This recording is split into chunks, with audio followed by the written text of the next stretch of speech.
Good morning, everybody. Hope you're having a great day. And, here is another installment of Colorist Meetup. What we call it is the most influential colorist meetup. We're so happy that you're here with us today. Hello, Roberto's there, and Erwin. Hello, Erwin, and Sergey from Moscow. Oh my God, we have someone from Israel as well. Very good. Hello, Israel and Uruguay. Leonardo. Oh my God. Okay, very good. Oh, Simon's here. Hey, Simon. Good to see you. And Miguel from LA. Zay. Hello, Ryan. How is it going? Oh my God, Francis is with us. Good to see you, Francis. It was so pleasure to meet you yesterday. I'm so happy you're also tuning in, man. Amazing. Cyrus. He's a big fan of Michael Cioni. I'm also a big fan of Michael, and I'm always happy to have him on our show. I have to tell you, Michael is one of those people, when I saw him first time, he was doing a presentation at the Hollywood Post Alliance down in a desert, and I remember it was a full room of people, and he got up on stage and he said to them, "You are not going to do any more post-production on tape." And the whole room went like, boo. And he was right. And he was absolutely right. So for all of you guys who don't know Michael, I do have to give a little bit of introduction. I think, it's really important, you know who he is, and also understand why I'm so keen to have him and to talk to us about the future here, because Michael was really right in predicting what is going and what is happening. But, so just so you know, he started a company called Plasticity, which is a real kind of, a little maverick company that was using desktop editing, yet, independent filmmakers were running to work with them. And, and also this is when they said, well, digital cameras are going to take over. I believe this is the first time, somebody said, okay, let's focus really just on the digital cameras. Then he started Light Iron, and, this kind of ingenuity of Michael to understand that you have to work really good with set, and that, high resolution is important and so on, has really pushed Light Iron into the ranks that there is about 5 or 6 branches of Light Iron around the US at the moment. This is just probably one of the very rare stories that post-production companies are striving and expanding as much as Light Iron did. And I remember I was in the opening party of the fantastic new facility when they opened New York. That was the what was used to be of Hollywood. They took that place over and kitted it out with amazing Dolby monitors, and I think Pablo's at that time. It just looked so beautiful. And then, Light Iron got acquired by Panavision, and basically Michael took a job and he started working as a SVP of innovation for Panavision. And as a result of that, Panavision got their DXL camera, and I think this was probably an interesting concept where they took a red sensor and just made it into a really a professional end-to-end camera. I really love that. So then they made a DXL2, and at that moment Michael kind of felt okay, I think technology is moving in a little bit interesting direction, and maybe it's a surprise few people, but I wasn't really surprised when I heard that he has taken the same job as VP of Innovation at the Frameio. And, ever since he did that, we've seen amazing features being added to Frameio, and it's just Frameio becoming more and more geared towards professional use. I'm not saying that it wasn't geared towards professional use before. It was an interesting application, but really for that cutting edge, when you want to work on the top, there are some features that were necessary, from the security features to the workflow features. And also what he's kind of showed last year was this kind of camera to cloud initiative. But the reason why I wanted to have a Michael here with us today is because I've been, so happy with this, new version of their app where they allow you to, play a HDR on iPhones. And now that everybody's, upgrading their iPhones to 12, I was literally able to drop files onto the Frameio and for my clients to review dailies in HDR on their iPhone. And I was just thinking, how amazing this is that there is a company out there that was already prepared for this switch and already was ready to make this happen. So the moment, this kind of, HDR screens on mobile phones became reality, they were already there to support us. And all we had to do is just press one button. At least like with the Colourlab Ai, this is what you were able to do. And by the way, there is a great little video I make. If you Google on YouTube, Colourlab AI Dailies, you'll see like, how easy it is and fast it is to create dailies and deliver them to your clients in HDR. But without further ado, I want to go and bring Michael in to see if he's there. Michael, can you hear us? I didn't catch that. Oh. Could you try again? sorry. 1 second. Okay, Michael, say something again. I just want to hear your voice. Yeah, can you hear me? I'm right here. Now I can hear you. Sorry, my Siri was also like, switching itself on. So I was like, Siri, we don't want you now.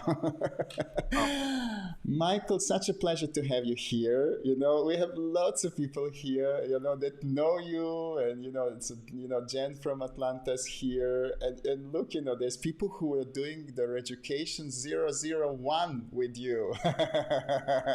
Wow, that was 2000. I'm gonna guess that was 2008 or 9. So that's like 11, 12 years ago. So wow. That's good history there. But I'm glad to see you all joining us. And Dado, the seminar you did like the other day, 2 days ago, this is really good because they tied together, because that was about calibration and making HDR real in a distributed world. And now we want to sort of build on that. So this is almost like a part 2 to what you did the other day. So I'm actually really, really thankful to be here to build on top of the information that you shared. Is relevant to that. Yes, Michael, I have to tell you, it wouldn't have been possible, to do this, what I was doing and showing, like with calibration, if you haven't had, this, ability, if you didn't build this way for us, that we can just, upload files and that your application, is using Apple's ability to, show HDR. I just really felt like, and what my clients do then, those TVs that I was showing how to calibrate, those LG TVs, they're then airstream, I believe that's the right term, isn't it? You just press on that button and then you airstream HDR to a calibrated HDR monitor. No cables. No cables. I got to tell you, we'll get to that AirPlay, but we'll get to that. But here's the thing. When we did the DI for the social network, which was 10 years ago, it just came out in October of 2010. So 10 years ago, we did the DI for the social network. That was one of the first 4K DIs that we did, a 4K projection. And 4K projection in 2010 took 8 SDI cables, OC link SDI, to do 4K to then a Sony 4K projector, because Barco and Christie didn't really have 4K projectors yet, and that goes from 4K over 8 video cables that had to be exactly the same length to now it's wireless 4K. I know. It's amazing in 10 years that we've come this far. It really is. You see, this is what I can't believe. But you know what? I have to tell you, even just a few months ago, when the pandemic was starting, I had one client that we had to very quickly equip to be able to continue approving grading remotely. And we fixed the problem, through I have to say it was really like I was encouraged by the fact that Technicolor was doing the same thing, that they were using those LG screens and they were really good at, hacking them. So I kind of felt like, okay, this is a kind of credible enough method, let's go and do it.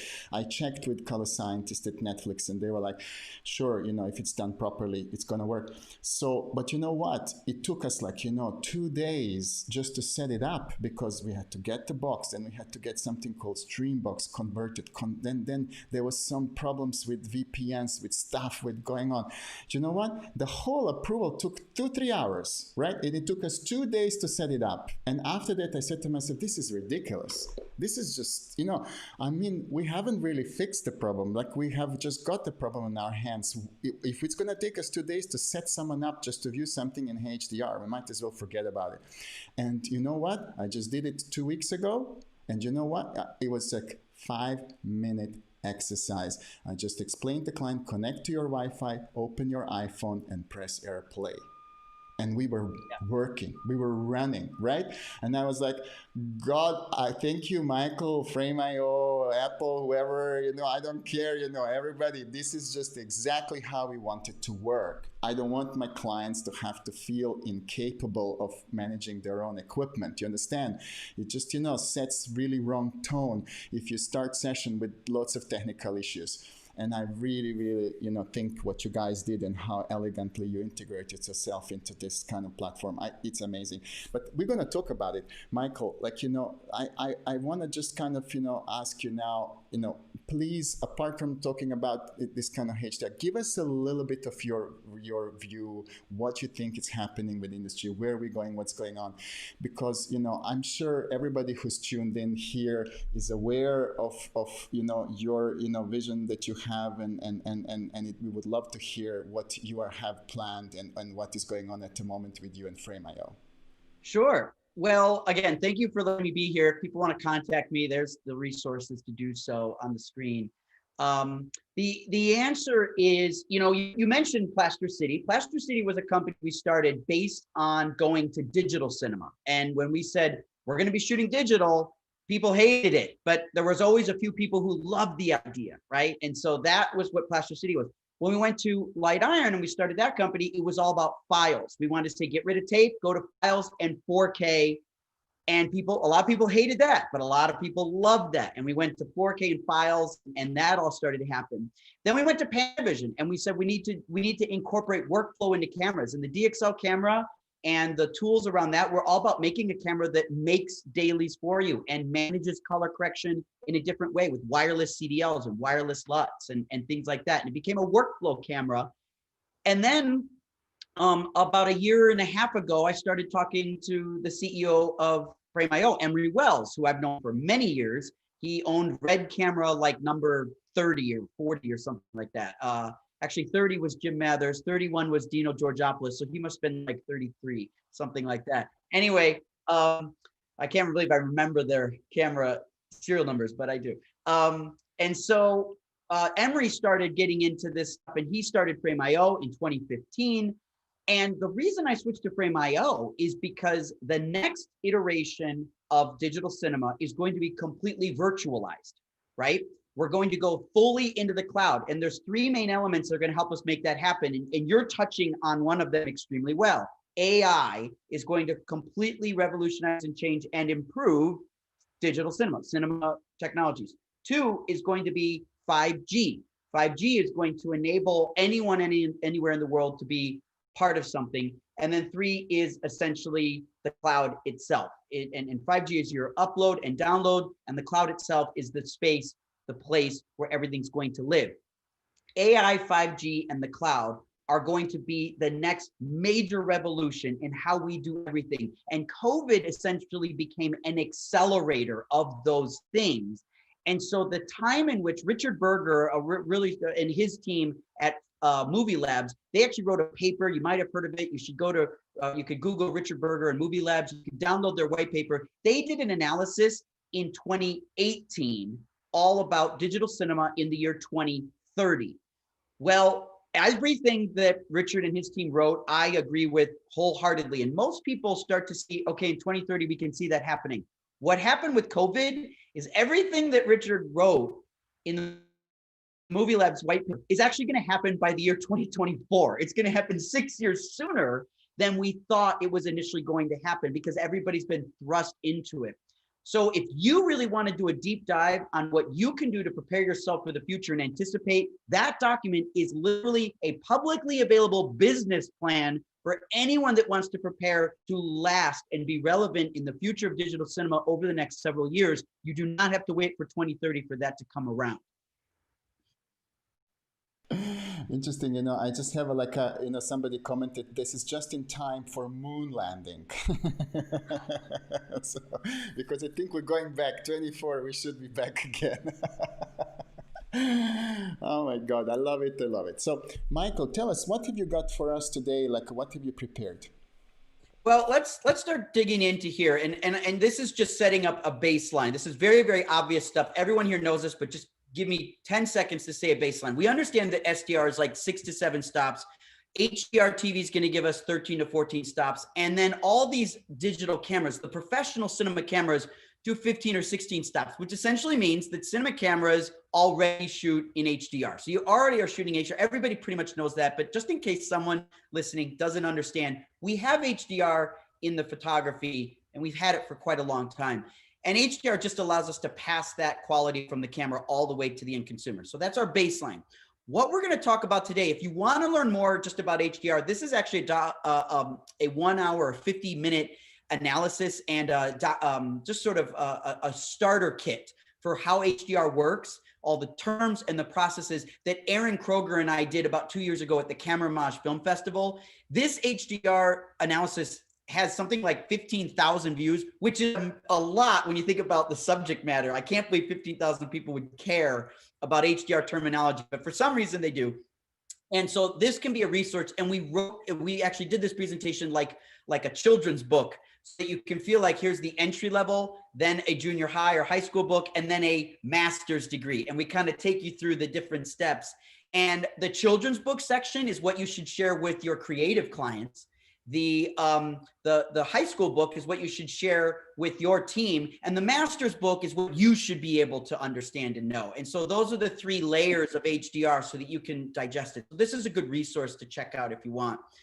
Excellent. I'm gonna, by the way, guys, post all of those links in the comments below. So, including the white paper that Michael mentioned, this recording is gonna stay on YouTube, and I'm just gonna update, the text below. So if you missed any of these, don't worry, just come a little bit later and I will have all those links available there for you.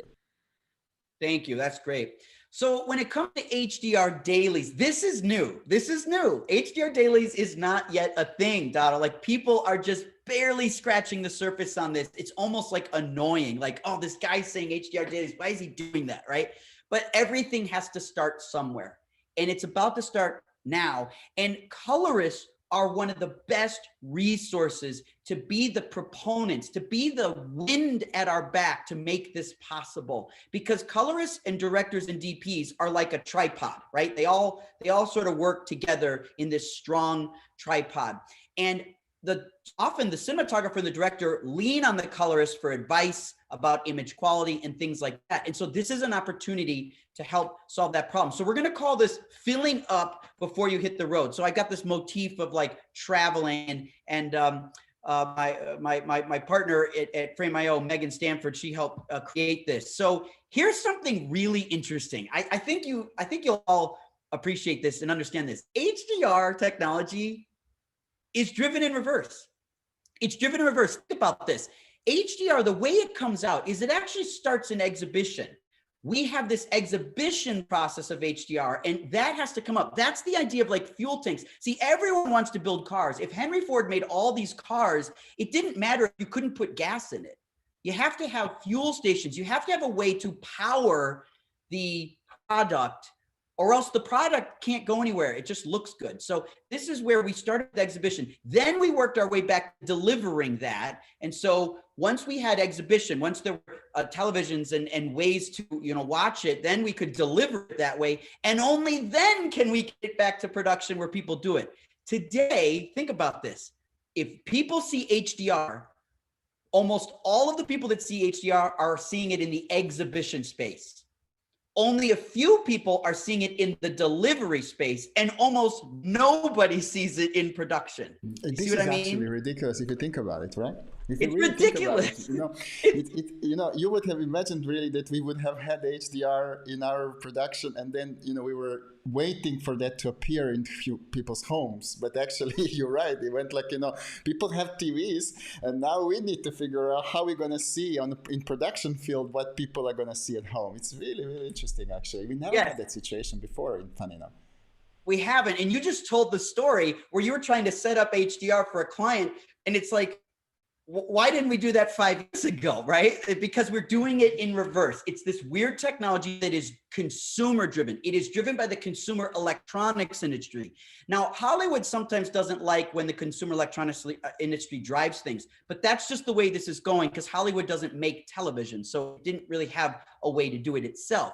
So even though this is ridiculous, it kind of makes sense when you look at it, right? So what does that mean for us going forward? Well, this is a group I call Defang. And Defang is really important in our industry because they are driving a lot of the most innovative technologies. These are not I'm not arguing whether or not these make the best content or the worst content. What I'm saying is these groups are trying new things. And I always like people that try new things. And that always reveals things. It challenges us. That's what innovation comes from. And so Defang is certainly helping us move the HDR ball forward because there are some incumbent groups that are not really pushing the HDR product forward, which is fine, but that doesn't help innovators, right? Because I don't want to do the same thing over and over. I want to push the envelope further.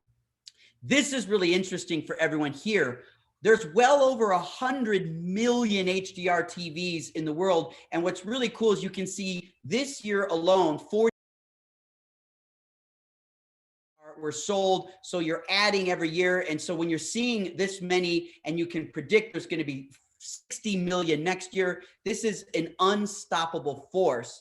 And for fun, I actually got a data point. This, you'll find this really fun. Look at this little last one here. Those are 8K TVs. It's already starting to happen. And we're already seeing the very beginning of the 8K TV. And people say, oh, it'll never happen. It's like, it'll happen. It's a mathematical certainty that it will happen. In fact, just got to wait for it. So this is a little snapshot because I always still run into someone that says nobody has 8K TVs. I'm like, well, is 100 million people, is that enough to care about this? You know, that should, you know, so. I love it. I love it. I love it. I actually never thought about 8K.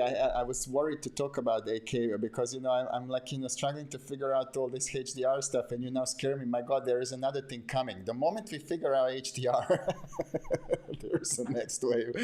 That's you right. know? Yeah, okay. But okay. I've got my Mac Pro behind me. There's my XDR screen. And my Mac Pro debayers 8K files in real time in HDR. I actually edit now without making dailies. I actually edit 8K because the duo inside the new Mac Pro can, with the metal enablement, I can multicam 8K now. I'm multicamming 8K red code, and I'm just scrubbing. It's like, it's very insane. Yes, that's a different subject. But it is a different subject. But you know, with the M1X, you know, or M2, whatever it's going to be called, you know, yeah, if you're going to be able to do it on a battery powered device. That's right. That's right. So this is our setting up of this picture. And now with exhibition, because we're going backwards. Exhibition came first, and we have all these people that have this way to see it. Now you need to be able to deliver it. Well, one really cool data point that a lot of people don't know is Amazon was the first group to actually distribute and make HDR available on a large platform. And a lot of people, you know, people don't know, someone had to be first. It was actually Amazon. And so the first show was transparent, and we worked on the first show. We did transparent at Light Iron. And this is back in 2014. We did the first show, and transparent was Amazon's first original production. And they make this show. And what happened was Jim Frona shot this actually on the C500. And season 1 was mastered in SDR because it was an SDR show, but Amazon knew that they were going to launch HDR in 2015. So what they did is they went back, remastered season 1, and then released it with season 2 in HDR in 2015. So if you think about it, in terms of Amazon, they've been doing HDR for 5 years. That's a long time. And that's why it's solid and it works and it looks so fantastic. And it's a really, really solid solution. And now a lot of those other groups in that Defang groups of companies I said all followed suit. They're doing the same thing. But this is important because the delivery system for HDR is actually 5 years old. Amazon kicked it off for everyone. Now, the third part is production. Now we're getting to today. How do we, going backwards, going in reverse, how do we do it in production? Well, one of the last projects I worked on with my partners, Aaron, Colin, and Tommy at Panavision was this product called Link, because we knew people started they really need to see HDR on the set. And so we built these mobile HDR video village carts, and those are 171s, BVM 171s on the left, which are 17-inch HDR monitors from Sony, and then that's the 310 on the right. And Sony did a great job on the 310. I know the 300 is the texture and the look that you prefer, but one of the things that we asked Sony to do, and they did a great job on the 310, is they actually gave us quad controls, and you can apply user LUTs to each individual quadrant. So you could actually on the set have HDR on the top and then the same signal repeated in SDR on the bottom. What Sony did that almost no one else did is they made independent EOTFs, which are transfer functions, for each quadrant of the monitor. A colorist would never want that because you look at one picture all at once. But a production person says, I need to kind of see the different places this works in. And with that one monitor, you can have A and B camera in HDR on the top and then A and B camera in SDR on the bottom. That is pretty clever that monitor allows you to do that. So Link is a tool that you can rent from Panavision that helps people in production. So basically what you're saying is that you know, you already, when was this that you had the Link in place? This was 2019. This was okay, just so last year, right? Okay. Yeah. So I mean, I have to tell you that, you know, I have been, you know, I had my X300 in a small enough flight case that I could check it in on a flight.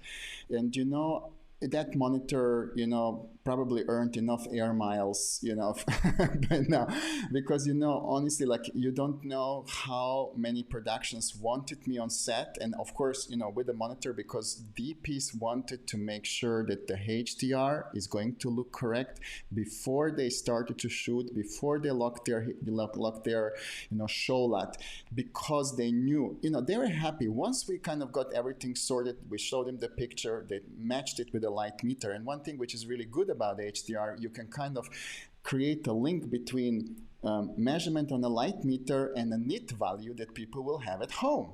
So I was able to say to them, look, you know, you see this brightness, this is exactly what your meter says here, this is exactly this brightness that Dolby Vision is going to guarantee us it's going to be, you know, shown on people's TVs at home, and kind of made everybody feel comfortable. But because of this kind of, you know, sparseness of these monitors, you know, they would have a luxury of having me there just for a few days, you know, maximum a week, and then I would pack and go to another production. And I have to tell you that we do miss still today, you know, a really, you know, portable enough HDR monitor, you know, that we can get used to it. But actually, Michael, next week, we're going to show something that might change that. So I just don't want to say too much, but just, you know, the things are changing. They sure are. And speaking of things that are changing, the sun is changing and it's going to start pointing at my lens. So I apologize. I'm going to keep going, but I'm going to get really bright in a second. But it happens. It happens. So the next thing we're talking about is HDR deliverables. And so we want to be ready for this new standard of deliverables, right? And I was talking to my friend Ian, the senior colorist at Light of his projects earlier in the year. And here was something he really shared with us that's really, really interesting for colorists. This is interesting, and I think you'll agree, but it's a little different. And I'm just going to read it here. One of the things I've noticed over the years with HDR is that once the DP sees the look with the added range, they think they may have wanted to adjust the framing. Sometimes we think about HDR all about the brightness.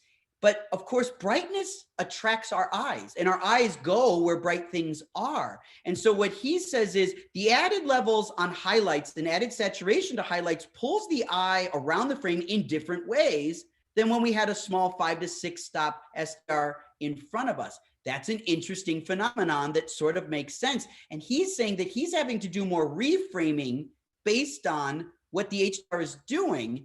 That is a unique change. This usually affects the way a DP would adjust the framing. A good example is at night interior living room with some practicals in the shot. In HDR, your eye gets moved around slightly. Seeing HDR on set or in dailies helps prepare the ideal framing right from the start. This is just one example that can be useful to why we need to get HDR earlier in the chain. And while we need the colorist to own the HDR mastering process, we don't want that to be the first experience people have. And today it generally is. That's the problem we need to solve. And you Now, know, that shift, by the way, it's a real problematic one. You know, when you bring a client in and you show them HDR pictures for the first time, it takes a time for them to adjust. You know, they are not comfortable with the moment you switch to HDR, they feel uncomfortable because they see their pictures in different way for the first time. And you know, you have to be really you have to deploy psychology, sales techniques, and all sorts of things to slowly ease them into that process, because you know, DPs ran out and say, this is not the movie I shot, right? You know, and so honestly, like, it's not that process of doing it. I actually, you know, I have to tell you that, you know, the people who work for Dolby on the remastering can tell you stories. They're going to write books about reactions that they were getting from cinematographers when they showed them HDR for the first time. And they really got good at it, kind of how to ease them into that. By the way, there was a great shot of Ian. You know, I love that photo. Looks very, very good.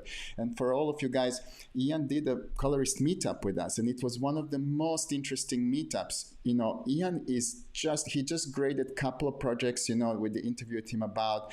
You should go and check it out, you know, on our other meetups. Absolutely fascinating. You know, Ian is, to me, one of the top 10 colorists in Los Angeles, yet he did it all by himself. He really worked his way up through his own company. Like, I really, really have a great amount of respect for him and his individuality. He has a very specific style of grading. So go ahead, when you finish this, go and check out Ian's meetup. Sorry, yeah, Michael, I had to just interrupt. No, it's good. It's a good story. And that was a great event when you did that.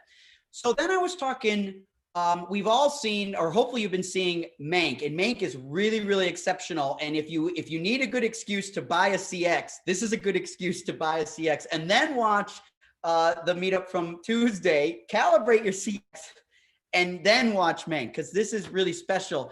And I was talking to my friend Eric Messerschmidt, the DP, and I asked him about his process, and we were talking about the process. And what he did is basically, with Netflix as a distributor, the customers know that HDR becomes the primary deliverable. And so Eric and his team looked at this movie as HDR being the master. That's the new primary deliverable. This is one of these big questions because it becomes, for some people, a religious question. What is the master? And some people, you know, when I was at Light Iron, Ian will tell you that DPs came in and said, I want digital cinema. I want DCI to be the master. And he's like, okay, if you want it to be a master, we're going to do that first. And then we're going to do an HDR pass. But when that happens, the cinematographers will sort of change their mind, and Ian will say, well, if you really want to do it the right way, you should make HDR the master. The most amount of people are going to see it that way. And that's also the best looking version that's going to last the longest, because it'll be the way people see it in the future. And then you do the DCI, a derivative from that. That's what we would recommend.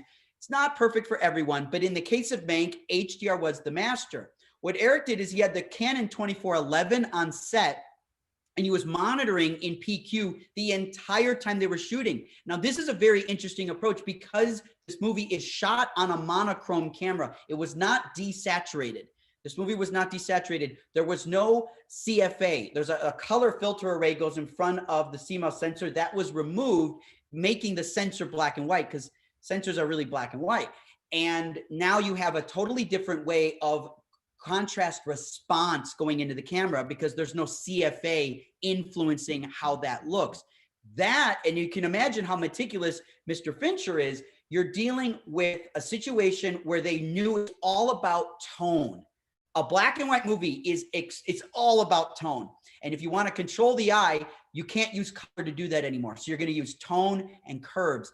And so because it's an HDR deliverable, Eric was right to use an HDR monitor to help sculpt that tone with the actual gaffer right from the get-go. Then everyone got used to that approach the entire way through. So they weren't having to translate HDR versus SDR in different parts of the process. That's a bad way to do it. So even though they graded on a Sony X300 at the end, they used the Canon in the field, and that's a great consideration to work. This was very new for productions because very few productions are using HDR on the set. But as you just pointed out, that's going to change because some new technology is right around the corner that's going to make this a lot more accessible for people. And Michael, proof is in the pudding. You know, you just have to see that movie, and it and you know, and there is a great possibility that, you know, that particular image, you know, was a direct result of their ability to monitor in HDR and sculpt the contrast in HDR in PQ. I think, you know, like, this could have been one of those magical elements, you know. I believe, you know, in this 1% rule, there was this famous coach, you know, working for British cycling, you know, team, who created this rule 1%, who said, we're going to improve on various places only for 1%, but when we combine that, we're going to get the winning formula, which is what he did. He created the most successful cycling team ever in the history of cycling by, you know, making them change their, you know, massage gel, and, you know, giving them different pillows to sleep. And, you know, I think cinematography, when you're going for this high end, when you're this kind of David Fincher, right, you really have to work on this 1% rule. What can I improve in this chain? And putting a HDR monitor was one of those 1% thing, guaranteed. That's a great way to put it. That's a great way to put it. So when we're talking about these HDR options from the set, you know, I think eventually you got to do a show next year on all the options. These are just a couple that are out there. But I think you could do a whole show on all the choices that are out there and do evaluations, because people would love to know, you know, because Dado, you would agree with me, there is no one display to rule them all. It doesn't work that way, right?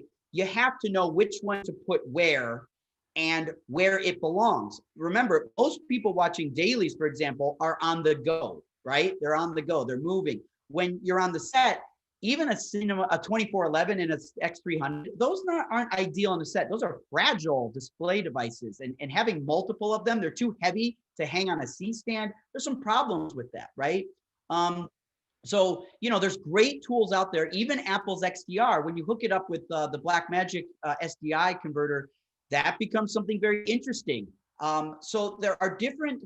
And it's a reasonable price, and it's 32 inches. So it kind of hits size and price in a nice pocket. But none of these are perfect for everything. But I think that could be a good show to kind of explore deeper, because there's a lot of unknowns there. And also, like, it's interesting, like, you put like a, you know, two, like a $35,000 monitor side by side, and you think like, okay, this is the top of the range, but they're just two different models, and they don't look the same. You know? No. I mean, they measure the same, but because of the different screen technology, they emit light slightly differently, and that slightly differently, you know, gives you slightly different feel. And, you know, so you kind of go like, well, actually, you know what? I'm not winning at all. Even if I was to have the $35,000 screen, I'm still not in an absolute range. There is nothing that you say, oh, absolutely the best. There is no such a thing. So, you know, we have to, you know, accept that, you know, we're going to compromise on monitoring for forever, probably, because every screen device is going to have a slight, you know, feel to it.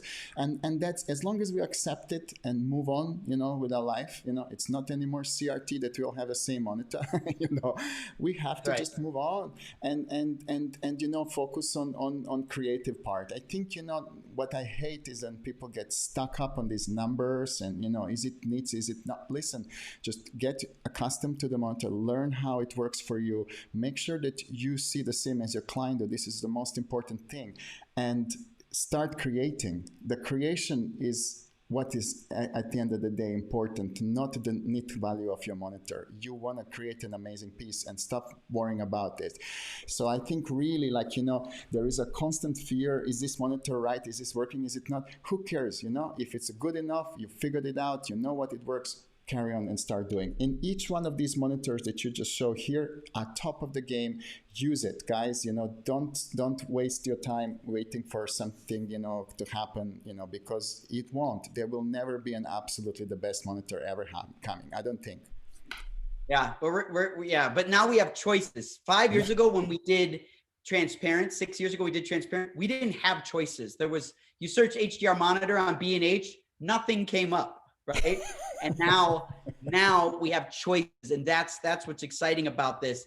And of course, these people at Apple did something really, really remarkable last month. And this is how I qualify it. We all heard they've got Dolby Vision in Apple, but I qualify it like this. So it's the first camera to record in Dolby Vision HDR. Maybe that's a little bit of not a big deal, but to me, it means HDR is now democratized.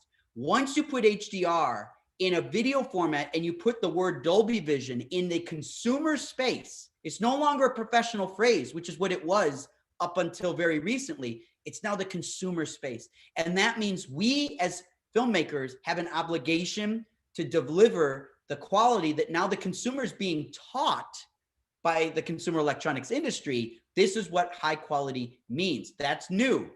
That's really new. That's really powerful. And now people are going to start to expect that. And I would say I'm reasonably concerned about the quality.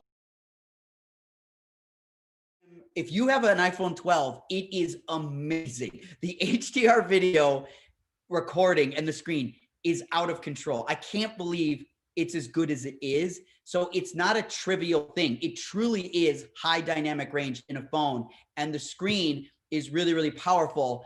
And this is why the Frameio component is very powerful, because now we can connect an HDR device that's calibrated and democratized with professional quality video. This is what's new, and we didn't have this before, because even if we made Frameio do HDR 5 years ago, there was no way to get it onto a screen to share, and that's what we've been doing.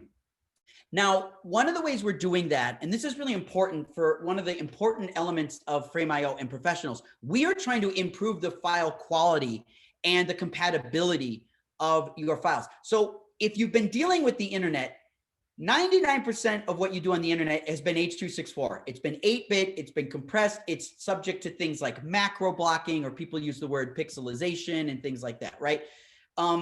The problem with that is we need to elevate the standard, because when you watch Amazon Prime, when you watch Tales from the Loop on Prime, or you watch Mank on Netflix, or you watch Greyhound on Apple TV, that stuff looks amazing. And that is not like that. Why does it look so good? It doesn't have macro blocking. It's 10-bit. It has all these good things. If we can deliver it over the internet, at the end of the day, why can't we do everything that way? And so part of what Frameio has been doing is we've been pushing the quality of the formats and the files that we support. So we support UHD and DCI 4K. So you can actually do full DCI 4K in the platform. We actually support up to 8K. We do quad UHD, so you can do 76 in Frameio if you want. For that little bar at the end of the graph that someone wants 8K, it's happening. So we already support that. We support HEVC in 10-bit, but you can also upload ProRes all the way up to XQ. You can upload a ProRes file. You can upload DNX in 444 up to Frameio. You can even upload EXR and DPX, TIFF, MXF, and J2K. Now, it's not going to play back DPX and EXR files, because the internet, you can't play that stuff back. But at least you can see it. You can upload those files. You can see them as files. You just can't play. Those files are like 50 megabytes per frame, so you can't play it back. But you can see them, and you can see an image sequence in your directory. So it's a way to move high quality files. But the ProRes and the DNX, these files are uploaded to Frameio natively. We transcode, when you do it in HDR, a 10-bit HEVC, because a browser like Chrome can't play ProRes. In fact, an iPhone can't play ProRes. They don't decode those files. And a ProRes is going to be like 500 megabits per second. So you can't play that back. But you can upload it, and Frameio will take that file, and we will provide you an HEVC 10-bit version in 4K. And if you upload an HEVC natively, very, very soon, we will give you that native HEVC pass through. We don't transcode that. You get the HEVC native. And so there's a button that says original, show me original. Now, if it's let's say it's a 40 megabit HEVC file, that's going to look like Mank on Netflix, except you got to make sure you have the bandwidth to play that, right? It's going to be a big file, but we can give you a HEVC natively, and we don't touch it. We absolutely do not touch it. It is your file, run through nothing. It'll pass right through. And so when it says original, it's absolutely the original. so that a colorist can be absolutely sure that anything they put up in Frameio when they make an HEVC, that's your file. That's not our Michael, file. when we're talking about it, I wanted to ask you, and how much are you involved with the support of that tagging, that we now have on the Mac OS, like the color space, gamut, and matrix tags? Are you supporting those at the moment? Because that's a kind of big mess in our world. Like when we're sending each other files, we have to really make sure that the tags are correct at the moment. But do you read those tags and do you respect them, or how does it work? We absolutely do. So here is a frame grab of the tags that you put. This is actually decoded from the MOV file. So when you tag it, we will read those tags and apply and present it that way. So what it means is you can give us a D65P3 or a 2020 in 10-bit, and we will pass that through. You could also do 709, of course, right? That will pass. That's easy. But this is an important thing to do. And in Resolve, for example, you want to select main 10 because you want the 10 bits. One of my problems with Resolve is that's not default behavior. When you do an HEVC, it doesn't default to the 10-bit flavor, which it should, but it doesn't. So you just have to manually hit main 10 because you want the main category in 10 bits. That's an easy one to fix. But this is supported. So if you look here, our specs, we support HD and UHD. We support HDR. On the left, you see HDR 10 in 2084. You can do color space in 2020, or you can do P3 D65. We can do up to 10-bit. I kind of call this, it's a little interesting here. We call mastering formats and delivery formats. So in mastering, you're going to want to do like a really high quality format like a ProRes or a DNX or even an MXF. But a delivery format, that might be something that is like a rough cut or a rough output or like a daily, something you just have to deliver, but it's not the master, right? Generally, you're supposed to output one master, but you might deliver 50 times. So I know it sounds weird, but we actually support H.264 HDR. And it sounds weird, but the fact of the matter is if you're working in PQ and you output the file, one of the benefits of H.264 is it plays on every possible device in the universe. H.264 is ubiquitous. Two, it is the fastest thing to render. You can render it like 200 frames per second. So if you really just need to do quick outputs of 264, 8-bit is okay. It's not a master. Someone's going to say, but it's not 10 bits, so it's not HDR. Well, really, what is HDR? A PQ curve is the foundation of HDR. If I make the PQ curve at 100 nits or 101 nits, or 1,000 nits, they're both HDR because they're both tone mapped in the right way. So what's the peak luminance? If you define HDR exclusively by peak luminance, I would disagree with you, but okay, don't use H.264. But if you define HDR by the way that you're working with the tone mapping and the gamma and the color space, then an H.264 is a great HDR substitute for a daily. It's fast, easy, it's tiny. No, we use it all the time. Like really visually, there is a little compression artifact that you can see in the shadows in comparison to HAVC because it has this optimized bottom end for the PQ curve. But you know what? As you say, if you just need to get somebody to review something quickly, it's not about hey, like people are viewing cut, people are viewing other detail rather than, hey, is the image quality, on the right level? Do I have a little banding in the shadow or not? It's not about that. We are discussing, we're finishing the project. Maybe there is some small changes we just applied to it and we want to work fast. I agree with you. And you know what, Michael, this is unbelievable what you achieved in a year since you joined the Frameio. I mean, this is exactly stuff I was talking about when I said in the beginning, how you move this company to be more professional, because this stuff really needs very small amount of people on planet Earth, yet you managed to convince the company that you should still do this. No, I mean everybody else is going to benefit from it. You understand?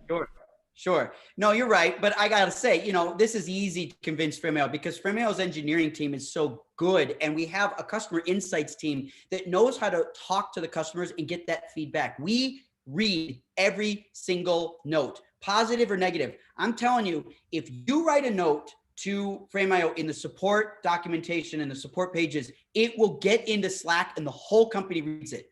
If you write a nice note, we put it in a nice category. If you write a nasty note, we put it in a nasty category, but everyone's reading it, because the way to make the product better is feedback from the community. We want to make this product the product that we want to use.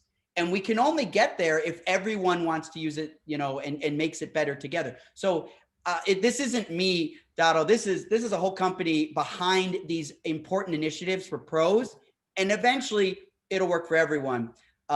Now, here's the cool thing. Everybody's going to benefit from it. You understand? Like, you know, even you know, guy who doesn't ever have to deliver a Netflix show, who cares? You know, he can serve his clients, or she can serve her clients in the same manner as the big pros do. You know, and that's a beautiful thing about technology democratization. You know, right? You know, you can just subscribe to Frameio and benefit from that massive experience you made in the high-end market. You know, and I love that. I love that. That's the right philosophy. Absolutely.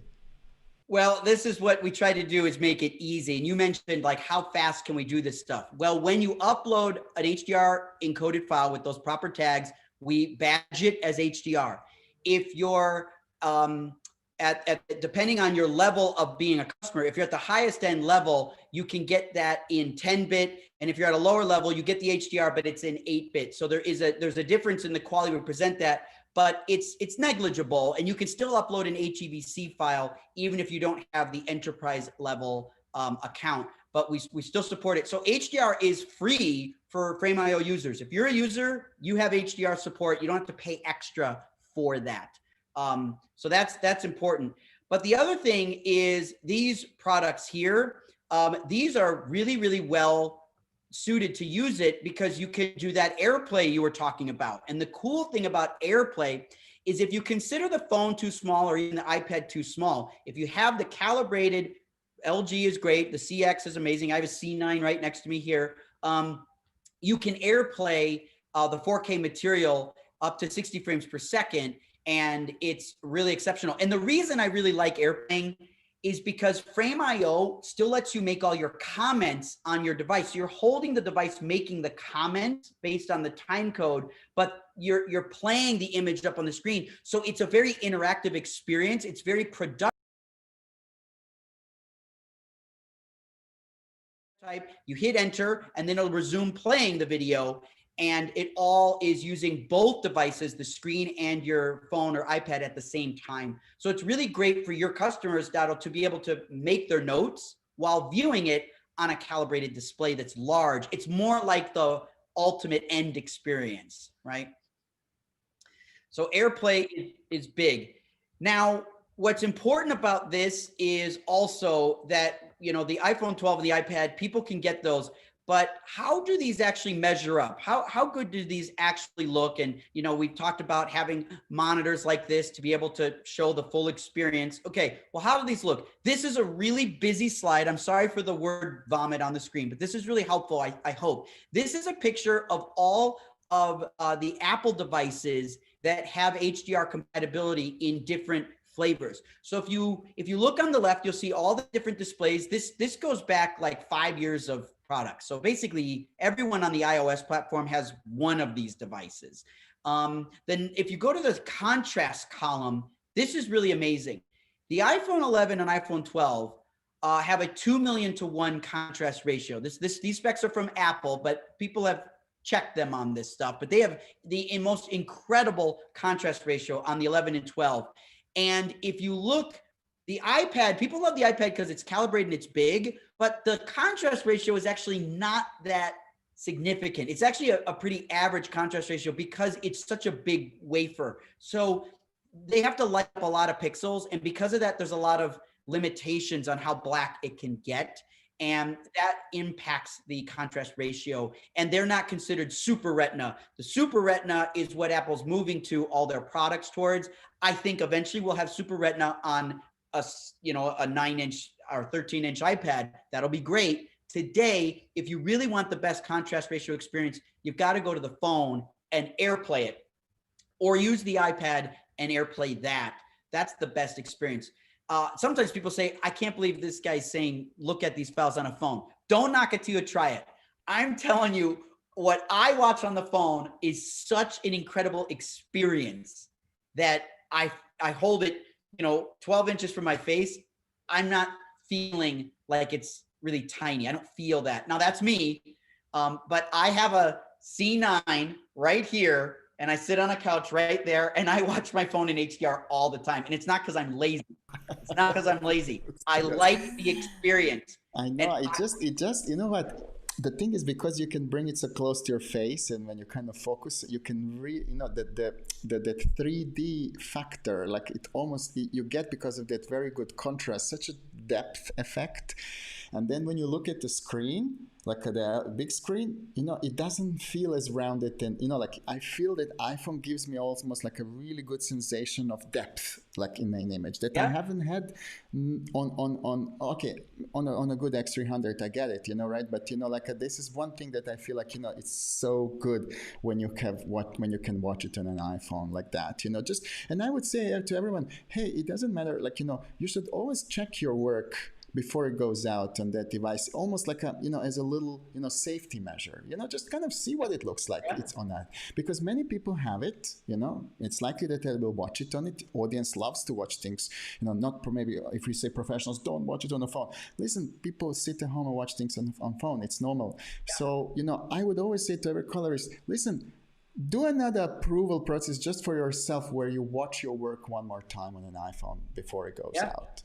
Yeah, and I'm not saying it's better than a great monitor. I'm just saying that it's not bad. And I think a lot of people say, oh, watching it on the phone is bad and watching on TV is good. I'm like, I don't think it's that binary. They can both be good and they can both be useful. And if you're on the road, there is no CX.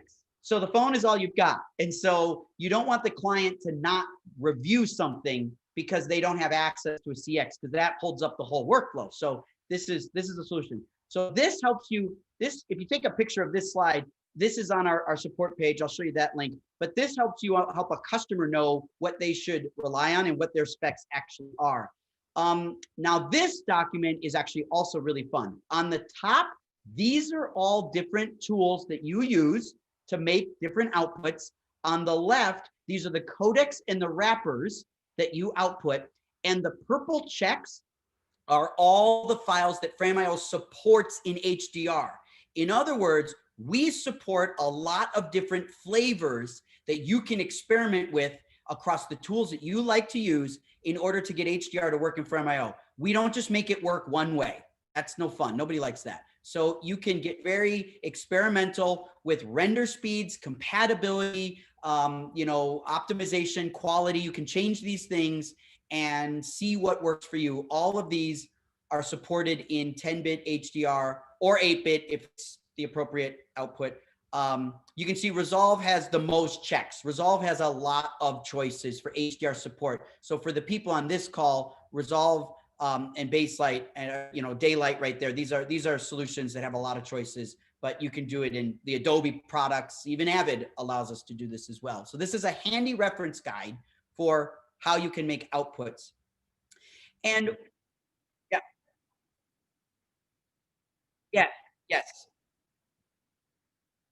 yes. And this is really important because we want people to be able to learn more about this. And we've done a lot of research and work on this. In fact, one of the things that's important, if you want to try it, you can try it for free. What you have to do is you have to just sign up for a free Frameio account. And if you scroll down the Frameio/HDR website, you'll get to the Panavision logo in the middle.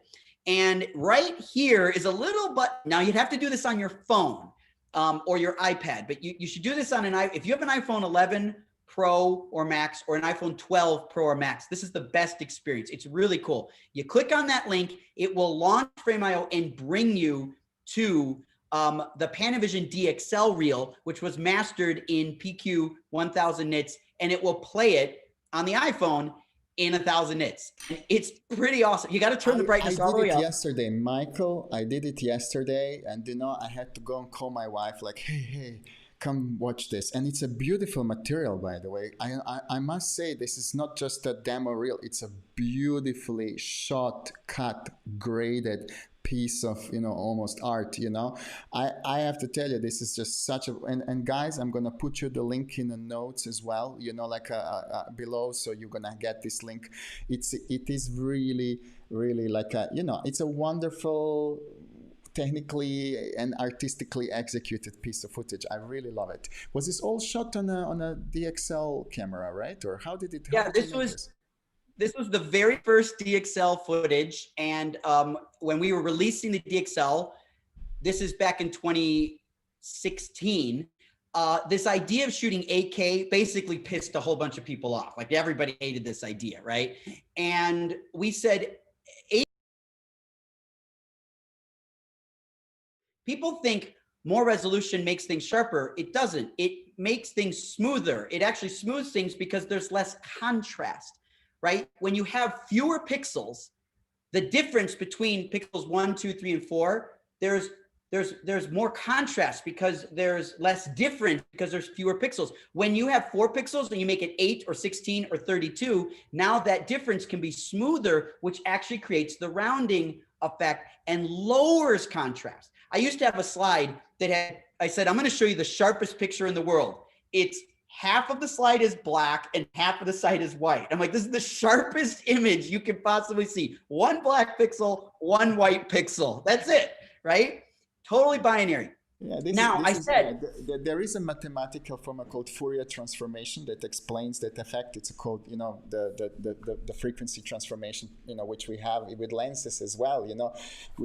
Having a high, which is why 65 millimeter is still such a rewarding experience. Because it does, and I agree. 8K, while it's pain in the ass, it has an aesthetic which is just something else. Yeah, I agree. It's why every still photographer shoots 65 megapixels, because it doesn't make, they're shooting the most beautiful people in the world on 50, 60, 70 megapixels cameras. Why would you do that? Because it actually is beautiful, And, one of the greatest portraits ever taken is from the year 1860 of Abraham Lincoln. And the negative on that is like the size of a dinner plate.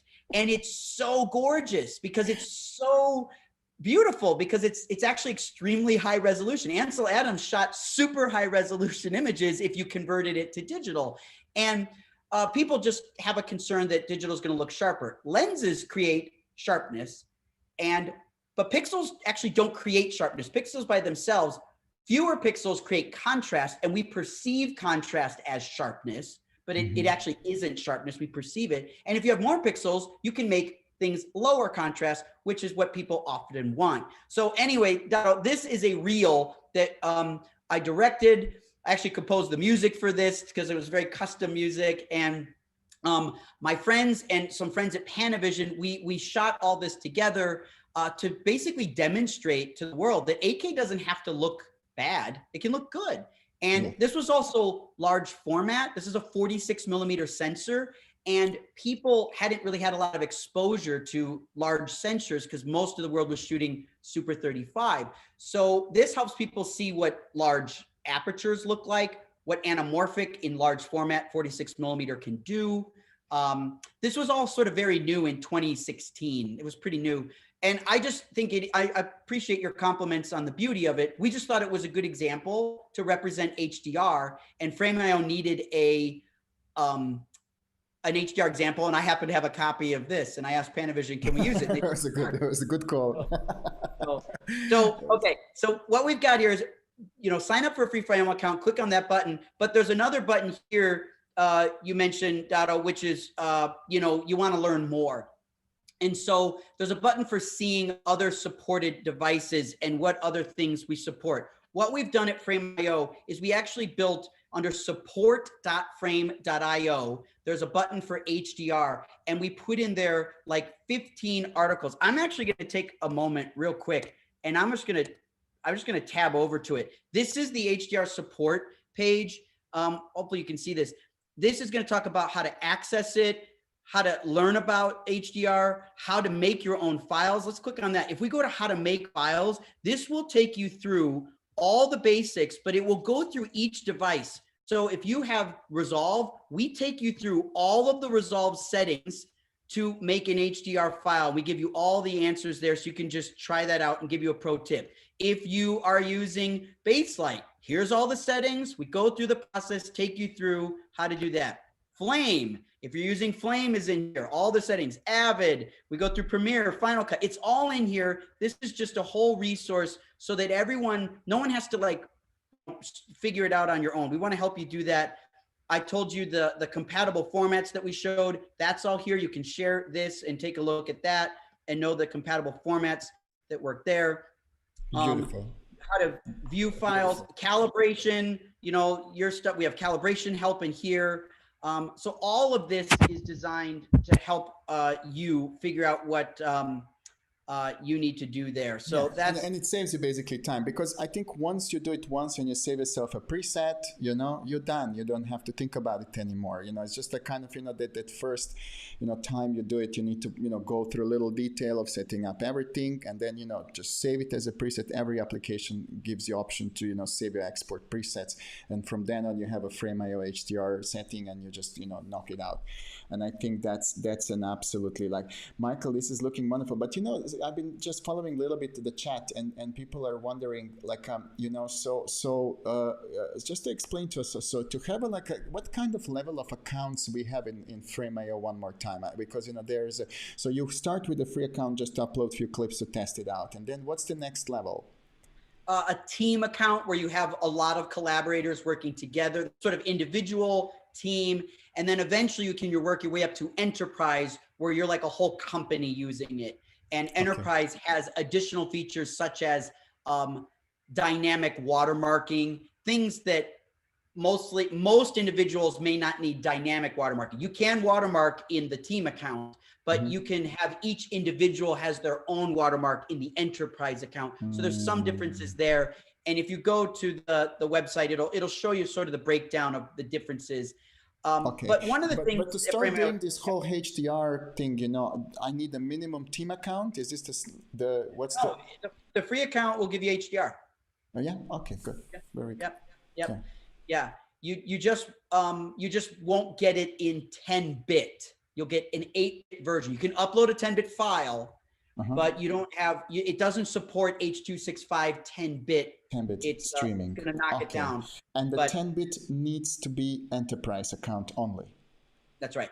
That's right. Right. Yeah. Okay. But you can still upload ProRes. You can upload ProRes files. You know, you can do. I get it. So the only limitation is that the codec, the actual fine codec. So unless you start working with, you know, like with people who really will demand, you know, that there is no chance of banding or something like that, you can stay with the normal accounts, and then you upgrade to the enterprise, you know. And I think it's a good way how to do it. You start building up a little bit, and then you see how it works, and then when you see that, okay, now there is a demand for, you know, these dailies, and we're delivering whatever, you know, let's go now and push ourselves into an enterprise level. I get it. Yeah. Totally. That's right. Cool. Yeah. In the meantime, you can do those. You can read about it and learn about it and get prepared. I think I want to end with one more thing that's really cool. It was something Ian said. I came back to Ian for one more thing. Like, we're talking about what's next, and what we've been talking about today is dailies. And so what effects? So many decisions get made about VFX in Avid based on SDR, right? You make these decisions about these effects in SDR in the cutting room. So if we can get editorial over to HDR, we'll be working with more realistic levels of light intensity relationships between in-camera and CGI elements. This is a very, very important perspective on how to do that. And you know what it means? It means we have to get editorial in HDR. You can't, and remember, our first slide was this whole thing is sort of backwards. We're doing it in the wrong order, but that's how it is. So what can we do? If we can get colorists who are delivering HDR, if you aren't yet, now you can, because it's very easy, and we've given you all the answers and the resources, and you probably have access to an iPad or an iPhone. So we can solve the distribution, the delivery process. Well, we need to now get those cinematographers and directors shooting this on set. And Dado, you and I know there's some new products right around the corner that are going to be helping make that affordable for everyone at a good quality. So that's right around the corner. And once we can shoot it on the set and see it in HDR, we then got to keep that HDR look in editorial. That's the next phase. And so those same monitors that work on the set probably work in editorial, because they're about the same price level, and some of them can be 24 inches, about the right size. Mm-hmm. Or an editorial room can easily hook up a C9 or a CX. That's easy for an edit room. Or they could use the Apple HDR monitor. That's another Mm-hmm. resource, right? Mm-hmm. We got to get the cutting room in HDR. If we can do that, then we can make sure that we're taking this backwards. I'm actually just going to go to it again because it's just funny to see. We could take this backwards story, and we've got to fix this. This HDR is a technology-driven reverse. We've got to change this relationship. We've got to reverse back and do it in the right order: production, editorial, VFX, then delivery, then exhibition. Yes. And that really is on the backs of colorists. I truly believe that, because like I said, the colorist, the DP, and the director are like a tripod, and they're a tight team worried about the image. And if that colorist can be the person to help make this happen, it will filter through the parts of the pipeline the colorist is not involved in, like production and editorial. There is one colorist, that has a very specific approach that I learned, like how actually this can be achieved. I've never, like what happened, like, most colorists, that I first met and known and learned from were just people who would want to sit at the end. And then I saw how Peter Doyle works. And then I realized, well, actually Peter Doyle, controls from camera, visual effects, editorial, visual effects approval, everything.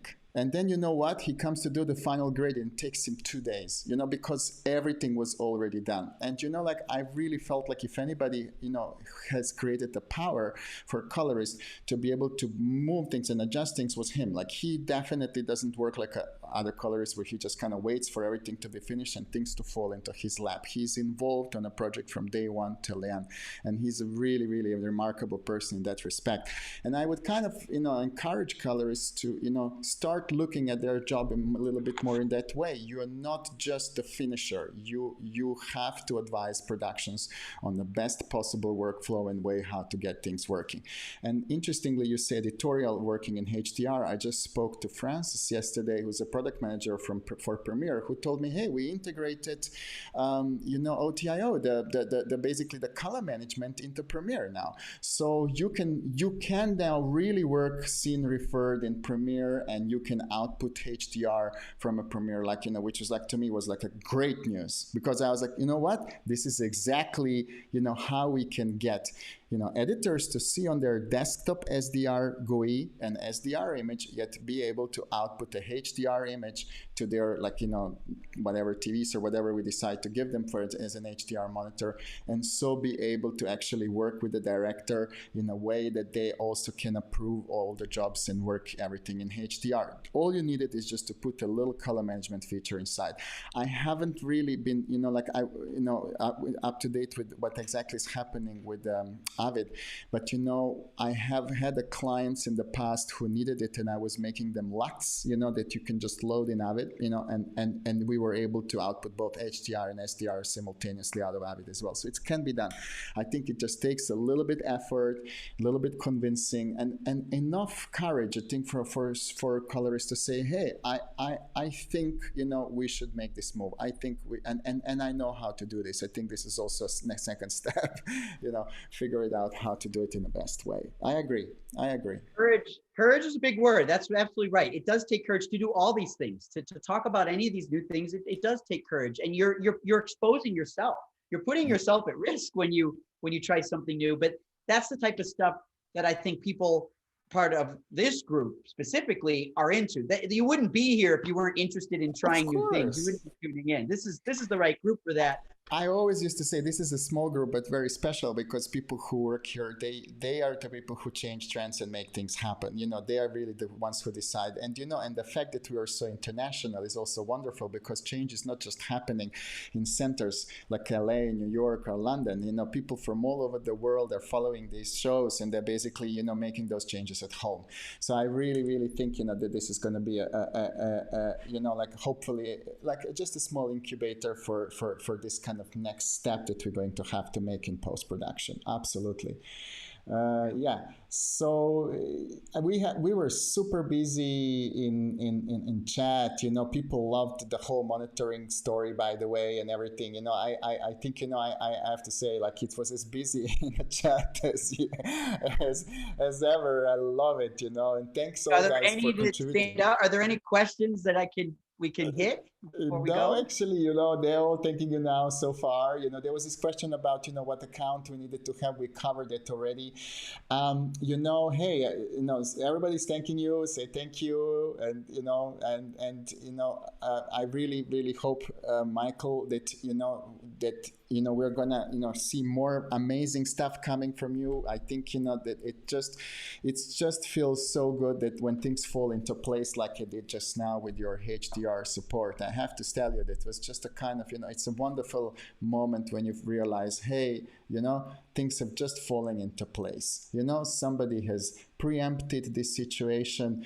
Apple has brought a device. They have an app. We had the situation where, you know, it just kind of came together effortlessly. It looked like that right now. I'm sure there was lots happening behind the scenes. So, Michael, I want to thank you on behalf of all of us for doing such a great job. You know, and you know, keep us posted with everything that you have coming new. I don't know, is there anything that we should be looking out for? What's coming next with what you're doing with Frameio? We have a very big announcement targeted for February. That is something that we have been very, very hard at work on, and it is extremely big and it's very different. And that makes me really excited and also terrified. So my day, I switched between being really excited and like dripping sweat. So, but that's the type of stuff that gets me excited. Is like, is this the type of stuff that could be a big game changer? And it's all about, I'll leave it with this. What David Fincher once told me was the goal to making work flow is to reduce anxiety. That's the goal. Because if you can reduce anxiety, if he's like, if my anxiety is reduced, then the people around me, their anxiety goes down, and the people around them, their anxiety goes down, right? But if the director is anxious, everyone's anxiety goes up, right? Totally. And so what is one of the number one things that creates anxiety? Well, the answer is waiting. When you have to wait, uncertainty, anything. If you're waiting at the grocery store, at the bank, if you're waiting on hold with your phone company, you're anxious when you're waiting for something. If you're baking a cake, you're anxious while it's in the oven, right? Waiting is the worst part for creative people. We're terrible at waiting for things, right? And now we have to wait until February. Damn you. Now you have to wait until February. So Frameio is hard at work building a anxiety reducer by building a time machine. We've been building a time machine, and we're going to show you the time machine so you can get rid of the waiting game. That's what we're working on. Very good, Michael. Very good. We can't wait to hear that. You know, I thank you for this. Is a great place where to finish. We went a little over, but it's okay. You know. By the way, Lynette was with us as well. She says thank you. You know, lovely. You know, Blake as well is thanking us a lot. So I think, you know, hey man, it was wonderful. Thank you so much, Michael. You know, I really appreciate your time. I really, guys, you know, want to thank you as well for tuning in, because, you know, if you haven't tuned in, we wouldn't be doing this. So hope you benefited from this, you know, as well. Come back, you know, later. I'm going to update the show notes with all the links that Michael mentioned. You know, it's going to be like a really interesting, and I suppose like if you bought that iPhone 12, just download a free application and click on that link and go and watch some nice HDR. This is, you know, what we like doing most, watching beautiful pictures. Michael, on that note, great work one more time. Thank you so much for everything. And, you know, we will be watching what you're going to be doing in February. Thank you. Thank you. See you soon, everybody. Bye-bye. Bye.